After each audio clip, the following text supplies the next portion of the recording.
Sino ba ang hindi pumunta ng butika sa atin? Lahat naman yata tayo nakarating na o kaya natulungan na ng butika para sa mga hinahanap nating gamot o kaya mga bagay na pwedeng makuha sa butika. Narito na ang programang tutulong sa'yo sa atin para magabayan tayo, para tama ang serbisyo at produktong makukuha mo. Ang Botika ni Tita. Kasama si Tita Maru Pahati Sarne. Kaagapay ang mga ekspertong magbibigay gabay sa mga gamot, supplement o kaya kahit na anong produktong pwedeng mabili sa loob ng butika. Kinig na sa DWIZ Manila, DWIZ News FM Nationwide at panoorin sa Aliw 23, DWIZ Facebook at YouTube. Magpagaling at magpa-healthy kasama ang Botika ni Tita. Kung ang pharmacist kayang bumasa ng sulat kamay ng doktor at ng mga health experts, ang inyong tita kayang-kaya magtanong. Yung mga iniisip nyo pa lang, tinatanong na natin yan. Welcome po dito sa Botika ni Tita. I am your Tita Maru Pahati Sarne. Ngayong araw na ito pag-usapan po natin. Ano ba ang physical therapy? At sino nangangailangan nito? Yung balang mga na-stroke lang ba ang kailangan nito? O yung mga nagkaroon ng pagkapilay? Or general public, lalo na yung mga nagkakaedad na, kailangan ba nilang i-physical therapy? At anong maitutulong nito para sa kanilang kalusugan? Yan po ang ating tatalakayin, pero bago ang lahat, dito muna tayo sa ating health capsule. Kinumpara ang grupong kumakain ng puting kanin sa mga kumakain ng binik na patatas at nakitang ang kumain ng baked na patatas ay nagkaroon ng pagbaba sa fasting blood glucose levels, sa taba sa balakang at maging sa tibok ng puso at pagganda ng komposisyon ng katawan. Kailangan lamang nakasama ang balat ng patatas kapag kinakain at hindi ito dapat iprito. Sinabi ng nutritionist na si Michelle Ruthenstein na ang pagprito ng patatas ay nadadagdagan ng hindi malusog na trans fats at dagdag na calories na makakasama sa puso.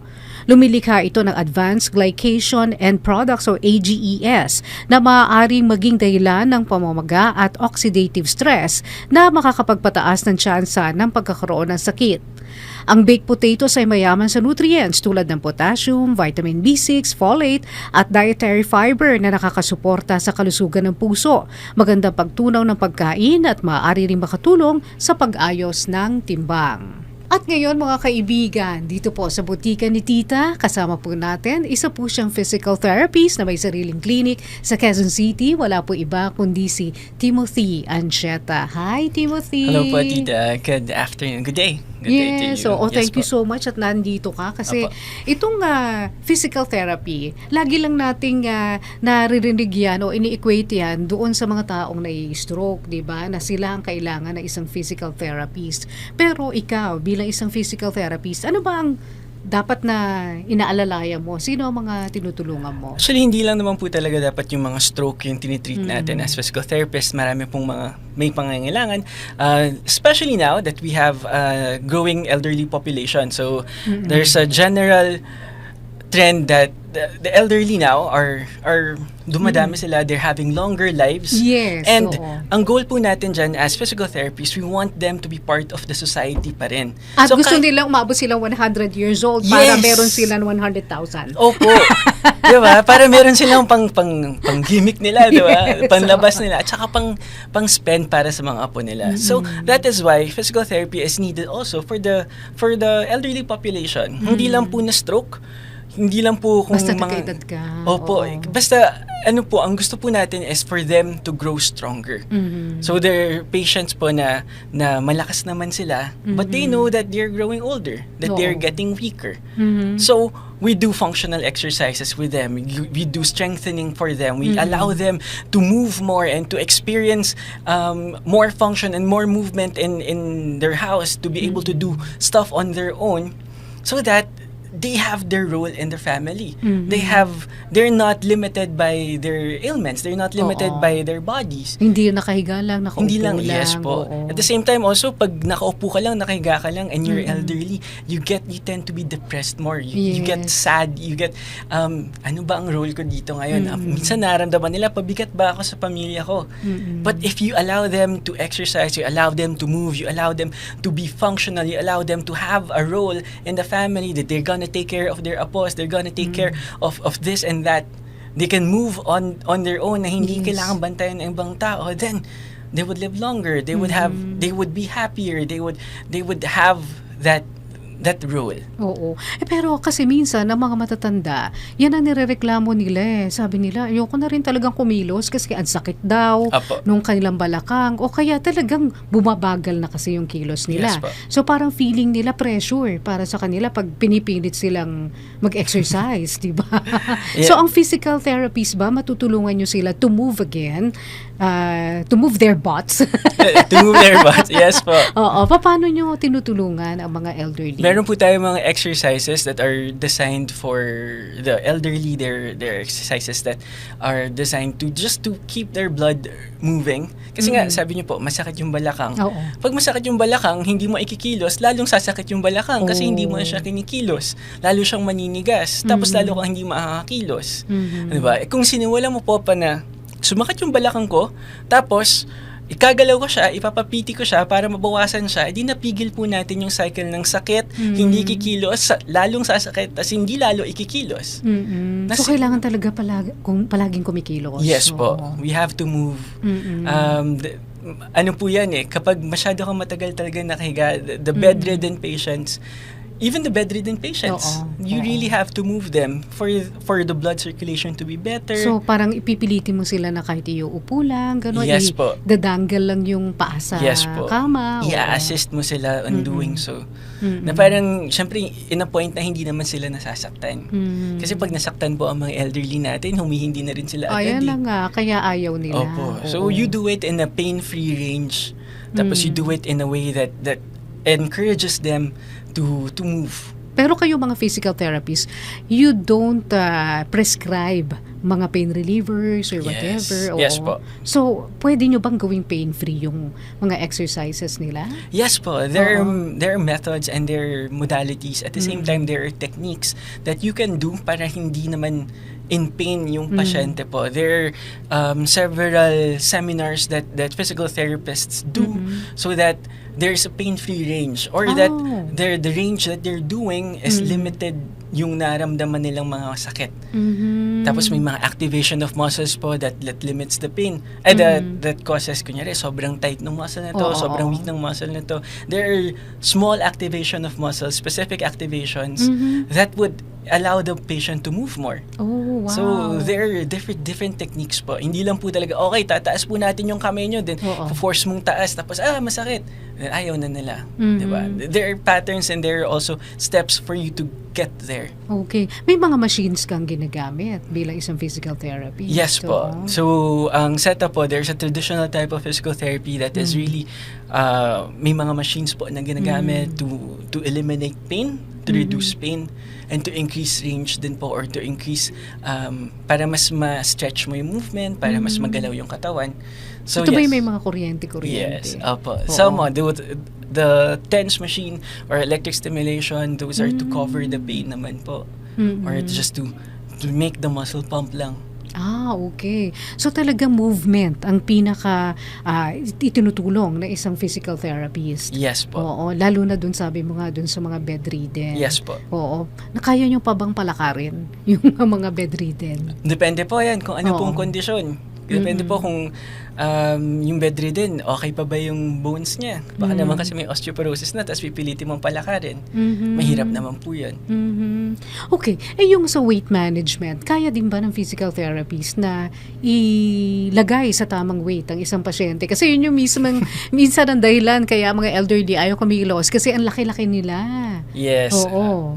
there are practices or there Oo. are specializations that we can say that really focuses on the weight management of the patient. Kaya tayo may strength and conditioning coaches na PT yung background, Okay. tapos may mga weight loss coaches na PT yung background. Oh. And they are the ones that are really focused on that. Na parang, okay, kailangan natin papayatin, kaya sumasakit yung likod. Minsan may mga patients po tayo na masakit yung likod nila kasi hindi kaya i-resolve ng back nila yung True. weight pag naglalakad sila. Oo. So ang sasabihin, At masakit din yung tuhod kasi ang bigat-bigat mabigat nila. po, Oo. opo. May osteoarthritis, tapos hindi sila makalakad properly kasi mabigat sila. So ang goal po, sinasabi po ng mga doktor, is to lose weight para mabawasan po yung load ng tuhod. So the physical therapist could do that also. So they would gear to that kind of therapy, to strength, to conditioning, to movement, to elicit more muscle contraction, and lose weight in Oo. general. So, ang pagpapa-physical therapy, ano ba yan? Dapat araw-araw ba? O may schedule? May schedule po. Oo. So, the idea is, hindi naman natin pwedeng bugbugin yung katawan. So, kaya yung usual po na prescription ng mga doktor, especially kung mga latter part na ng condition, is nagiging 3 times a week, nagiging 2 times a week, or pag naka-fit naman na meron siyang physical activity talaga, pwedeng naging once a week po yung physical therapy. Really depends on what condition the patient is having. Oh, okay. So, yung iba naman ang sabi nila, frozen shoulder daw ang kanilang problema. Meron ba rin treatment ang isang physical therapist sa frozen shoulder? Actually po, for frozen shoulder, kami po talaga yung physical therapist ang talaga nagtitreat for frozen shoulder. Okay. Sige. So, Paano yan? marami pong cases ang frozen shoulder. Oo. And also, there's an anatomical perspective on frozen shoulder. Meron po tayong muscular naman yung cause ng frozen shoulder natin. Talaga? And there falls and true frozen. So in the subspecialization merong that I pekeng have, frozen. in the subspecialization that I have, there's a true and false kasi magkakaroon po ng either pag frozen shoulder may crystallization, meron kang formation, Okay. may phases po siya. So meron kang freezing, tapos meron kang frozen and thaw. So yung frozen shoulder, sinasabi po nila it's self-limiting. So within a couple of years, mawawala rin naman siya. Pero pag false frozen po yan, meron po tayo mga muscles that are limiting the movement. So kung hahanap nyo kung ano yung muscles na yun, kung ano yung mga nagtitrigger ng pagkakaroon mo ng frozen shoulder, then the patient will have increased range. The patient will have more strength. And nako-correct natin yung frozen shoulder na hindi inaantay na mag-self-limit siya. Kasi mas lalong titigas kapag hindi yan. Yes. Oo, hindi yan inayos agad. Pag hindi po inayos Oo. agad, naninigas po lalo. Oo. Paano ba malalaman kung may frozen shoulder ka? Meron po May test ba yun? may dalawang criteria po na tinitingnan po kaya mabilis tawagin yung false frozen is your flexion of your shoulder and your abduction. Usually po pag may mga test po na ginagawa for frozen shoulder, pag limited po ang flexion ng shoulder natin, yung movement po natin up, Okay. and movement po natin sideways. Okay. Kapag limited na po yun, nakakategorize na po siya as frozen shoulder. O kaya masakit pag or itinataas. masakit pag tinaas. Oo. Yun po. Opo. Oo. Those are Totoo ba yung sabi nila pag daw hindi mo maabot yung tenga mo, may frozen shoulder Hindi ka? naman po. Hindi naman po. Pag hindi mo mapot yung tenga mo, ibig sabihin tight po yung muscle po natin. Oh, So, pwede okay. naman nating i-release yun. Oo, okay. So hanggang saan ba pwede mag-extend yung mga mo para sabing may frozen shoulder ka? So, ano po siya, meron pong this one, Mm-mm. hanggang 45 degrees. 45. 45 degrees. Mm-mm. Yeah. So, Ayan. tama, 45. Oo. 45, 90 ba to? Oh, parang 90 yata. Parang 45 90 yata ito. So, Ayan, pag gumaganyan ka pa, Pag naabot nyo, pero pag, kunyari, inabot nyo po siya. Ay! Diba, ito Pwede A. ba? Ay, ito yung A. Ito yung A. Hindi, ito yung Dab. A namin dati. Dab ba ito? Dab? Opo. Dab. Dab po yan. O, ngayon A na. A! Pero Oo. yun po. So, kunyari, meron po kayong movement. Pag binove nyo po upwards, tapos, pag nag-move mo ng upward, sumama yung buong katawan mo and moving, meron na tayong limitation of motion sa Oh, balikat natin. To okay. sidewards, tapos nag-move yung buong katawan mo, limitation of motion na po tayo. Tapos, yan, i-check na yan. Anong nagka-cause ng limitation mo? Kasi pag Muscular. pinabayaan mo, talagang titigas na siya. Opo, tapos hindi ka na makakakilos. Okay, oo. Tapos, pag hindi ka nakakakilos, mas maraming sasakit sa katawan mo pag hindi ka kumilos. True, oo. So, So, pwede ba napupunta lang sa inyo para pa-check lang? Kasi minsan hindi nila nalalaman may problema na pala sila eh. Di ba? Pwede naman po. So, the clinic, meron po kami mga rehab doctors and meron kami general practitioners sa clinic po that could check you up, the patient, kung ano po yung mga conditions. Pero kung sila wala naman, meron lang masakit sa katawan nila, they want to be assessed, na feeling nila hindi naman ganun kalala pa, edi go for the physical therapist, get assessed by the physical therapist, and we will tell you, this one po, kailangan na natin ipacheck kay doc kasi po meron po akong nakikita, meron po akong nararamdaman on this area, ito yung limitation po natin, and this indicates a different condition that needs a doctor's intervention already. So ano po, ang physical therapist at saka ang rehab doctor is working hand on hand po sa mga patients para mas mapabetter din naman talaga. Hindi naman nagmamarunong ang physical therapist na kaya na namin to. Or there are conditions that needs to be addressed by the doctor, or there are conditions na hindi naman muscle pain lang. Diba? Meron po talaga tayo anatomical condition, meron po talaga tayo mga nerve pain talaga. Then we refer you to the doctor to get proper tests and to get properly diagnosed. Then we go back. Okay. Ang isa pang problema, kahit nang hindi matatanda kahit nang mga bata pa, yung nagkakaroon sila ng back pain. Ang sabi, posibleng dahil doon sa madalas sila na nakaupo lang, nakaharap sa computer, yung bang posture mo, Yes po. malaking problema yan. Yes po, especially now that the people are just sitting in front of their laptops, in front of their computers.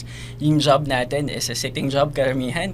So, kaya sumasakit yung likod, sumasakit yung batok, sumasakit yung balikat because of the posture that they're doing. Tapos everybody's slouched. Mga 8 oras ka nakaganon. Opo eh. So, it's really posture and at the same time, lack of movement. Again, movement is key. If you try to move better, you would live fully. So kung kunyari ganyan, ano maipapayo mo dun sa mga laging nakatutok sa computer nila, tas lalo na medyo nagkakaedad na, ano ang pwede nilang gawin para hindi sumakit yung kanilang likuran? Have ample amount of stretches. So, have breaks. Yan yung laging sinasabi ng Tatayo mga tao. ka. Tatayo ka. You have break, you have to move around after 30 minutes, 1 hour. Kung di naman kaya, kahit mabilis lang naman talaga, just move your neck, move your body, and have proper body mechanics on the posture. Change your chair kung masyado ka nasa slouch dyan. Change the position of your Pwede ka ba laptop. maglagay ng unan dito? Pwede po, depende po kung anong nangyari sa likod niyo. Kasi okay. iba naman, meron po ako nakita niyan, sobrang curved naman yung nilagay sa, di nakaganito po siya. Oo. Di sobrang Hanggang sakit tulog din lalo. Tulog na. Nasi-stretch naman or nagkakaroon. So, it really depends on your body type. So, hindi siya one size fits all. But then again, it's still the body mechanics and the movement and exercise. Meron ako nakikita sa sa mga online shopping platforms. Yung pwede mo upuan na naka-molde ron yung parang puwetan mo. Yes po. Nakakatulong ba yun? Some do, Oo. some don't. Okay. Depende po talaga. Depende po talaga sa anatomy ng katawan mo. So, different Tsaka yung people. sinasabi rin nila mga ergonomic chairs. Yes. Oo. So, hindi rin lahat.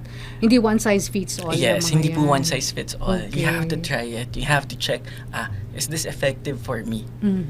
So, yun. Okay. Anyway, mamaya, pag-usapan natin yung Schroth method. At yan ba ay dapat napupuntahan lamang sa clinic na isa PT o pwede nyo dalhin yung buong equipment na yon Sige doon sa inyong mga in-home service. Yan po ay sa pagbabalik ng Botika ni Tita. Para sulit sa gastos at sa kalidad na katulad ng branded, kapag may reseta ang doktor, piliin ang Rhea Generics. Hindi po pare-pareho ang mga generics. Nakipag-partner ang Rhea Generics sa mga malalaking pharmaceutical company sa mundo para gumawa ng mga world-class na mga gamot sa parehong pasilidad at bansa, kung saan din mismo ginagawa ang kanilang mga kilalang branded medicines. Kaya pareho ang bisa at kalidad pero sa abot kayang halaga. Ang Rhea Generics po ay gawa ng Pfizer, Viatris, Sanofi, GSK, Otsuka, Merck, Fresenius Kabi, AstraZeneca, OEP Philippines, Lundbeck at Boehringer Ingelheim. Magpakonsulta at kapag may reseta ang doktor, piliin ang Rhea Generics. Dalin lang po ang mga reseta sa Mercury Drug. Rhea Generics, tunay na world-class ang kalidad sa abot kayang halaga. If symptoms persist, consult your doctor.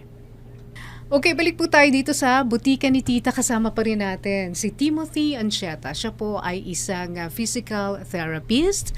At gano'n ka nang katagal, Timothy? I've been practicing for 12 years already. Wow, 12 taon. Yes po. Oo, at sinabay ni Timothy doon ang pag-artista at saka pagmamodel.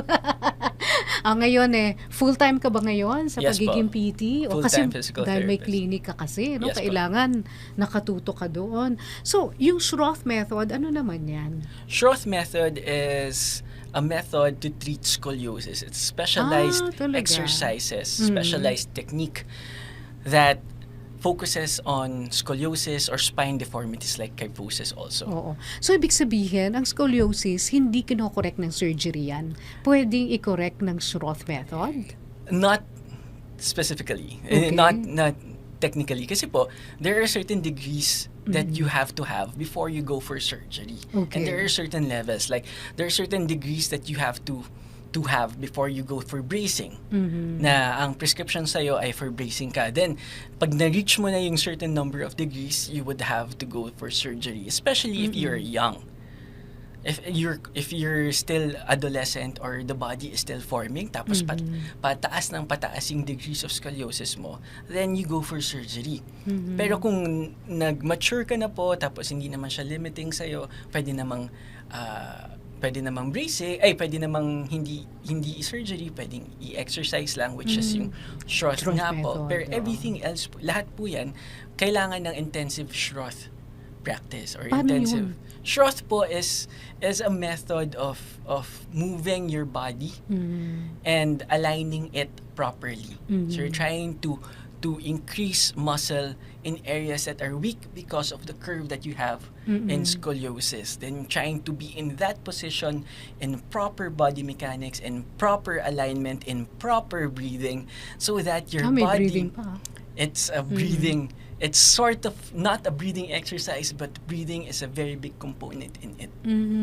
Tapos para mag-align po yung katawan nyo, and then in the progress of it, you're doing it, tapos makikita nyo po na nag-i-improve yung posture nyo, tapos possible po na ma-change natin, mababa pa natin yung curve ng spine natin. Oo. So, paano yun? Merong machine or merong kahinahatak ba dyan?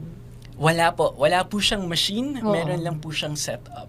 May setup. Setup po Oo. siya. So, ang ano po dyan is, there's a certain wall bar or Schroth bar na ginagawa po within the clinic.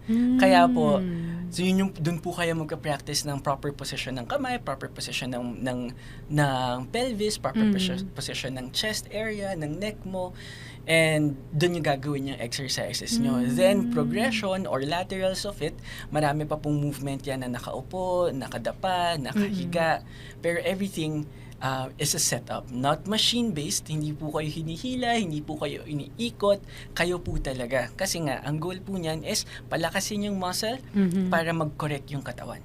So, sa scoliosis lang yan? This is Schroth scoliosis, method? kyphosis po. Oh, So, yung ano mga yung spine kyphosis? deformities. Kyphosis naman po yung extra curve po ng katawan natin. Pag naguhukot po tayo. Okay. So, that's kyphosis. Increased kyphosis of your thoracic vertebra. Oo. Naguhukot ka dahil sa posture mo? Dahil sa posture po. Or kung meron, some patients po, I've seen a patient with asthma. Okay. So, this is for elderly. Kunyari, they had asthma for a long time. So, their spine, their chest is nakapaloob na po siya. naka-fold, Tapos, parang naka-fold po siya, tapos naka-curve na po ng palikod or ng pakuba.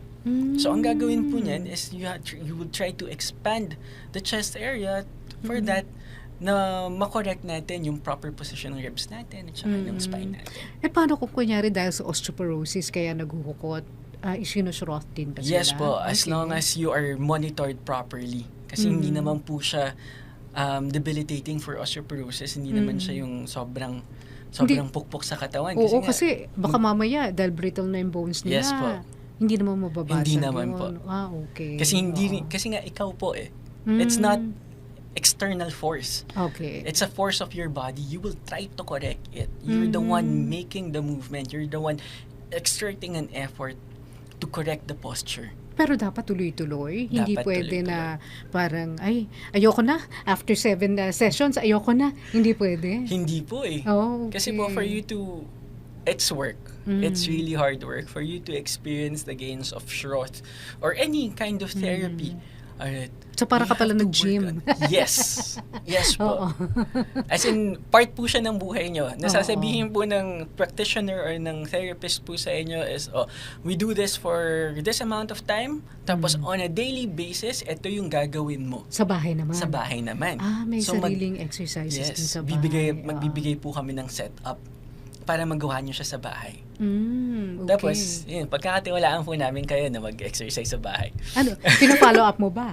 Opo, syempre, kailangan. Tatanungin namin, ginawa niyo po ba yung exercise niyo po? Tapos, sample nga po, pag hindi nagawa, nako po, mami, o nako po, mami, hindi. Pero paano yung hindi talaga sila makapunta? O hindi pwedeng dadalhin yung yung set, kasi setup yun eh. Yes po. Oo. Nahihirapan po. There are setups sa bahay po kung the Schroth practitioner can do a setup Pwede rin. kung sa bahay. Oo. Yes po. Ah, Pero, okay. for you to do it, hindi siya kaya ng online. Kasi, Hindi activation... pwedeng tuturuan mo. Hindi po pwedeng tuturuan Nang naka-Zoom kayo. Yes po. Pwede nyo siyang turuan kapag napuntahan niyo na for several times. Pag nagkita na kayo for a while. Oo. Kasi, pagsanay na siya. Opo. Oo. Kasi gagawin mo is papa-activate mo yung muscle. Gagawin mo yung movement. Tapos, pag online naman, pag nakikita mo, hindi mo naman nahawakan, hindi mo naman nakikita na, okay, nag-activate nga to, napupush niya tong muscle na to, ito yung proper position. You have to be with the patient. Especially on the first few sessions. Then afterwards, for check-up, kunyari, after 6 months, Yes. nagsisesh sa with you, parang, check-up na lang every week or every month online. You're doing it properly.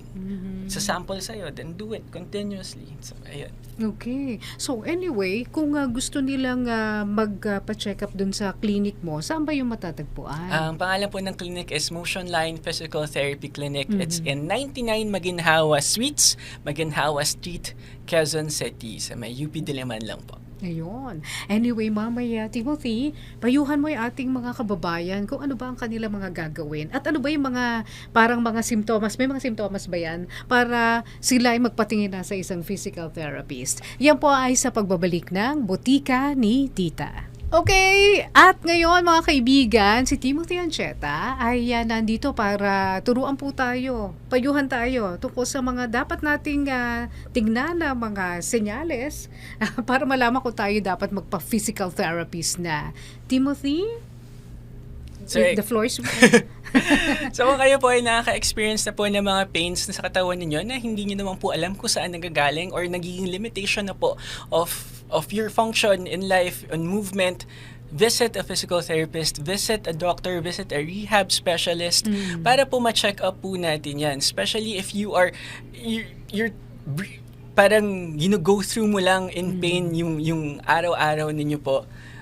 I suggest visit a physical therapist. And especially, ngayon po na magkakaroon po tayo ng mga limitation of motion po, yung mga kulang po sa kilos, mga masasakit ang leeg, masasakit ang balikat, masasakit ang balakang, masakit ang paa, may kuryenteng naramdaman sa paa, may kuryenteng naramdaman sa kamay, meron po kayong carpal tunnel. Pag sinabi pong carpal tunnel po, Pati ba yan? Yes po, physical therapist din po ang may hawak po niyan. So, ako may trigger finger. yung trigger finger din po. So, there are two lines on that. Pag yung trigger finger po, yung parang pumipitik po yung daliri po natin on extension. Yan, a physical therapist could help you out. And in many ways, you can ask a physical therapist and how he or she can help you. Kasi po, we have to normalize that people, that you need help. That people need help in certain parts of their lives and that a physical therapist can do or can help you out in those functions or in those parts of your life. Pero hindi kayo nagmamassage siya. Hindi po kami masahista. Yun din po.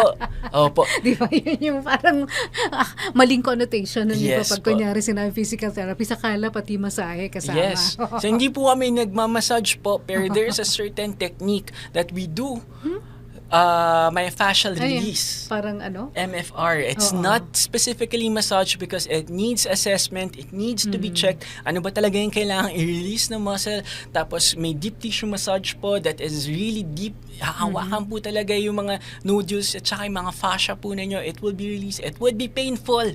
But it's for patients that are having recovery. Kung nag-athlete po kayo, tapos gumawa kayo ng Spartan, gumawa kayo ng nag-triathlete po kayo, tumakbo kayo ng malayo, nag-bike kayo malayo, tapos gusto nyo pong ipa-release yung muscles nyo that you used on your sport, then you can do so. Upon talaga? assessment, we will be having it. And mas maganda na nga rin po yun that you do it with a physical therapist kasi may assessment. Hindi lang po bara-bara na, ito.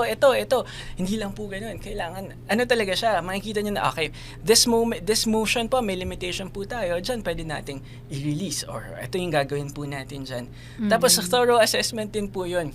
So hindi lang, yun nga po, hindi po siya bara-bara na one size fits all. It is specific to you kung ano po yung kailangan ninyo. Okay. Yung mga nakrack ang leeg nila na mga barbero, pwede nyo bang i-correct yun?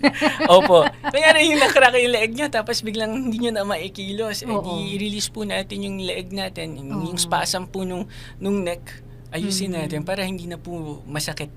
Yan. At saka yung mga mali ang posisyon nila sa pagtulog, Yes di po. ba? Oo, yan ang ilan sa mga problema. Yes po, marami po niyan. Marami po mali yung mga natutulog po habang nanonood. So naka-side view po sila Oo. matulog. Yan. Tapos sumasakit yung leeg pagkatapos or sumasakit yung balikat. Marami pong ganyan eh. So punta lang po. Opo, kailangan nyo ng physical therapist, kailangan nyo po ng assistance, tsaka matutulungan naman po namin kayo. Yan, oo. So, saan ka pupuntahan, Timothy? So again po, Oo. I am Timothy Ancheta ng Motion Line Physical Therapy Clinic, 99 Maginhawa Suites, Maginhawa Street, Quezon City, near UP Diliman. Ayan, okay. So, anyway, Timothy, maraming salamat sa iyo at maraming salamat din sa inyong grupo, Motion Line. Motion Line, yan, sa may Maginhawa.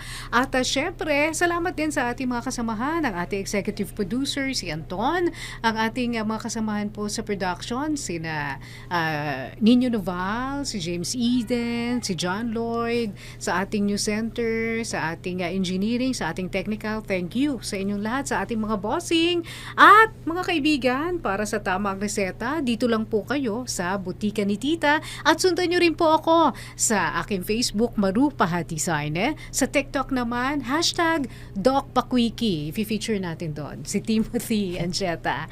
Para sa tamang reseta, dito lang po sa Butika ni Tita. I am your Tita Maru Pahatisaine. Bye!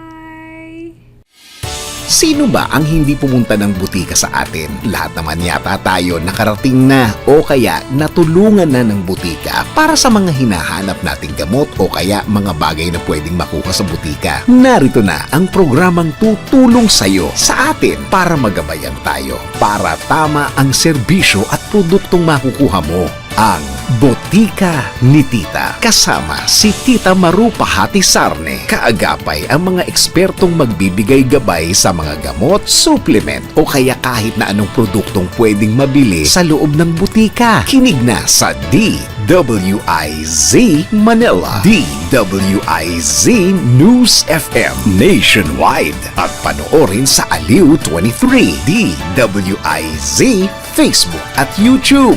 Magpagaling at magpa-healthy kasama ang Butika ni Tita.